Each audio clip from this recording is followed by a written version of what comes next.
Hey everyone, this is Stephanie Jensen here with Age of Metal. We're here in Tampa, Florida at the Brass Buck right now with Orbweaver. So what's up, guys? Hello. Alright, so today is 420. Happy 420! Happy 420. So what sort of festivities have we been doing today? Same thing I do every day. It's just another day. Just another day? It's just another day. Actually, what's cool about 420, it's record store. So go out, buy records, go see local bands, buy their t-shirts on the 20th.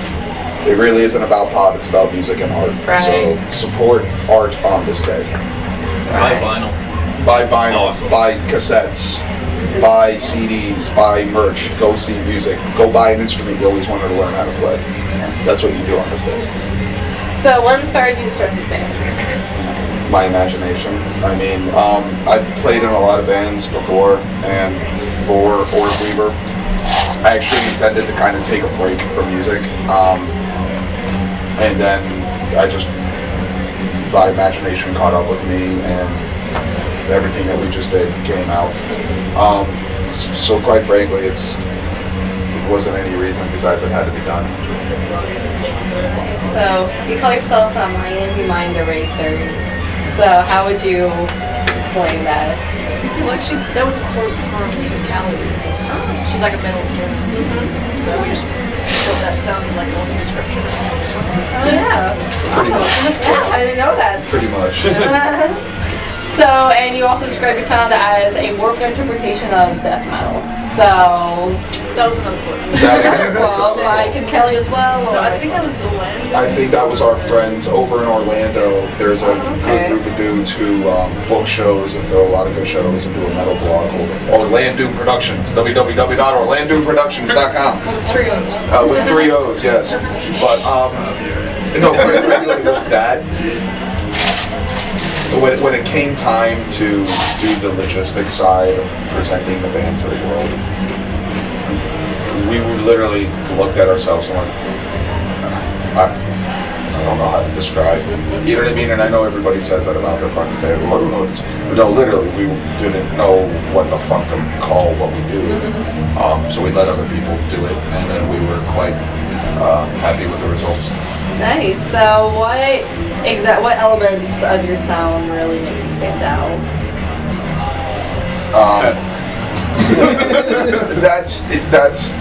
See, to me, that's the means of the end. Honestly, well, first of all, I think what really makes us stand out to the average listener is going to be the non-metal aspects of the band, which, quite frankly, the majority of us listen to our handful of favorite metal bands, and that's about it.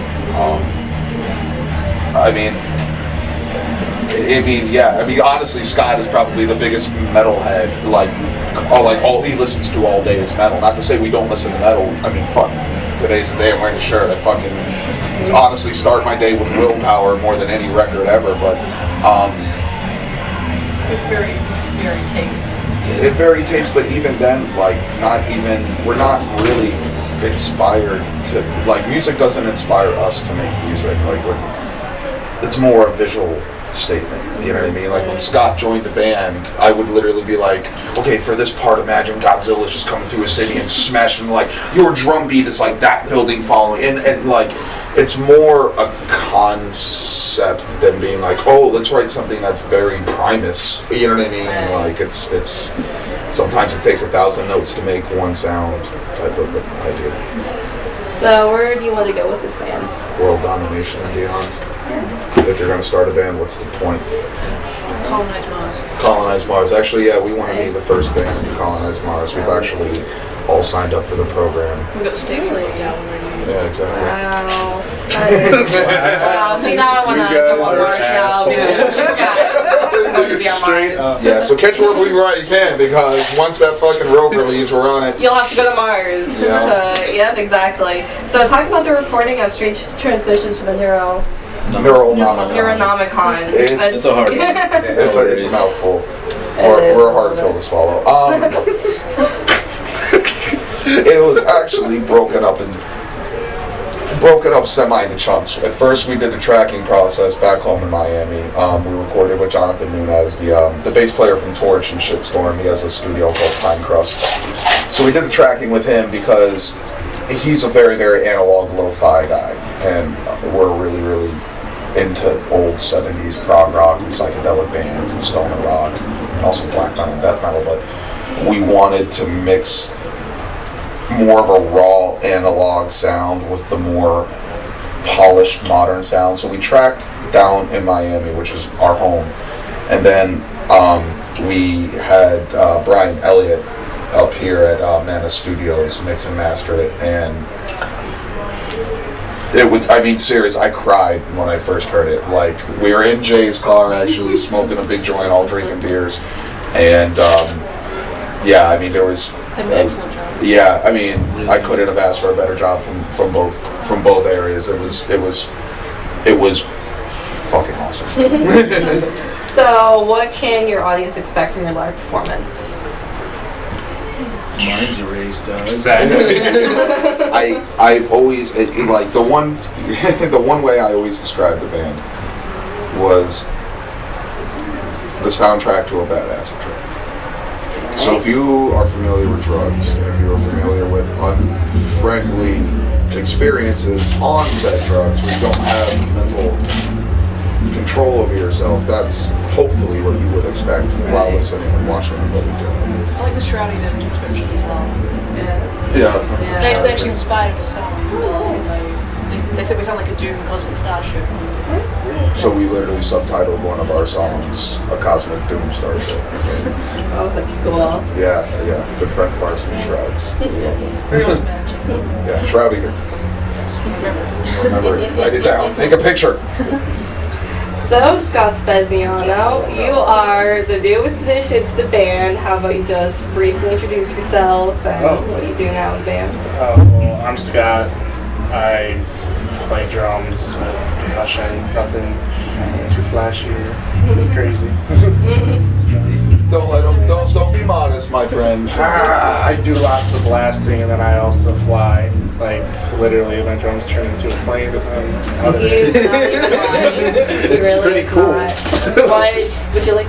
Sorry. I just want to say Scott came in and learned all of our music very, very quickly, and today was the second show with us. Yesterday being his first after what, maybe 3 months. Yeah. If I'm being very generous. Like 5 weekends. Like 5 weekends of jamming. Yeah. He totally immersed himself into the band. He's a total trooper. He's been driving from Tampa down to Miami and back just to jam with us. Yeah. Very awesome.